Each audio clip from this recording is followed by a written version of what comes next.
we need to talk about the OPPO Find X.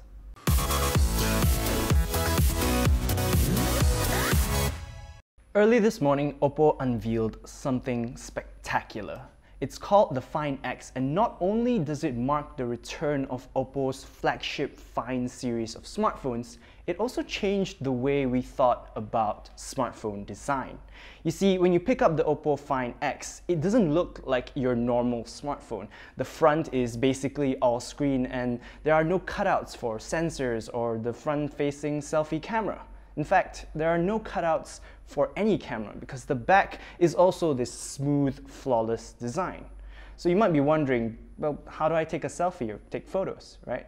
Well, the OPPO Find X has a motorized mechanism that can slide the top of the phone up to reveal both the front and back cameras. This is something I've never seen before on a modern day smartphone, and it really amazes me how OPPO has managed to do this. I mean, yeah, you can make the argument that the Vivo Nex phone also has a motorized selfie camera, but that looks more like an amateur school project compared to this.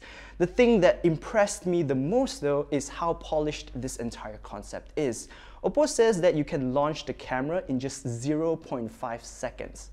And that's important because the camera in front and all those sensors, they're not just there to take a photo of your face. They're also how you get into the device.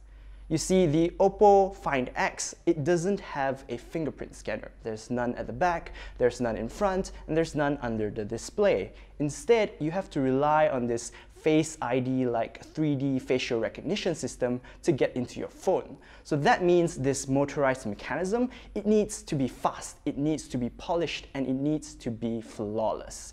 And from all the demos that I've seen, it appears that OPPO has managed to do it. Not only have they come up with this next level way of solving what I like to call the camera conundrum that most near bezel-less smartphones have to deal with, they've also done so in a level of polish that I didn't think was possible for a first generation product. It's really quite amazing.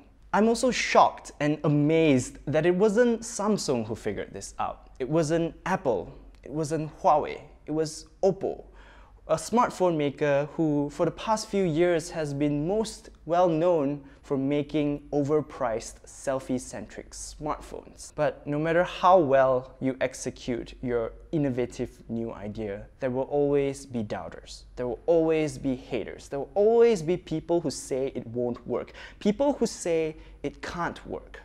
As I scroll through the 20-something comments on the announcement post on our website, I find that so many of them are filled with comments like, oh, the motor won't work, oh, it will fail after a couple of years, oh, there's gonna get dust into it, oh, then no one will be able to design a smartphone case for a phone like this.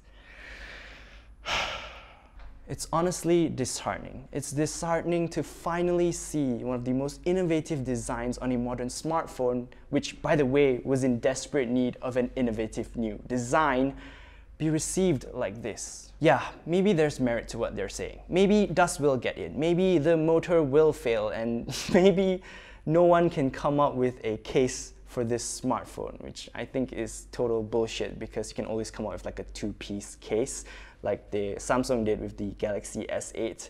But who knows, maybe this is just a big, hot mess.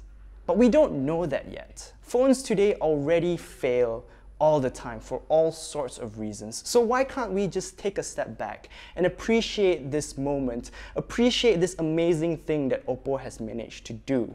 You know, take a moment to appreciate the fact that humans have finally found another way to take us that much closer to the future. Now, I'm not saying that this phone will be perfect. I don't think any first-gen product ever was. It just pisses me off that when people take a look at a product of tomorrow, all they can see are the problems of yesterday.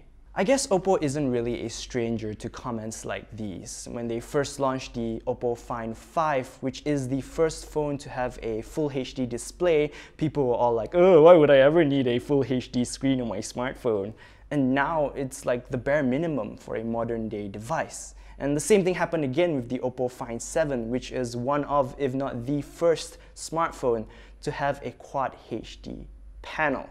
I may not like a lot of OPPO's devices, and I definitely don't like their overpriced selfie-centric smartphones, but I can appreciate it when a smartphone company or any technology company is willing to push boundaries, to take chances on things that will eventually push us towards a better future.